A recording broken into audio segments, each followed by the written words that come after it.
In today's video, I'm going to show you how to change the language on your Squarespace website quickly and easily. This is a simple setting, but it can make a huge difference if you want your site to better match your audience, your brand, or the region you're targeting. Whether you're building a multilingual site or just want to switch the default language, I'll walk you through the exact steps. And before we jump in, make sure to hit that like button and subscribe for more easy software tutorials just like this.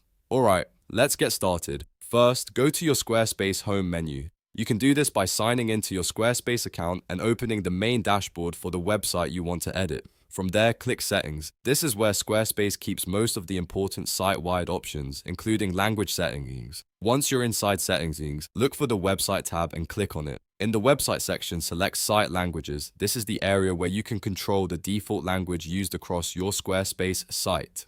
Now, under Site Language, you'll see a drop-down menu with different language options available. Click the drop-down and choose the language you want your website to use. Take a moment here to make sure you select the correct one, especially if you're changing the site language for visitors or adapting your content for a different audience. After you've selected your desired language, all that's left to do is click Save in the top left corner. Squarespace will apply the change and your site language settings will be updated. That's really all there is to it.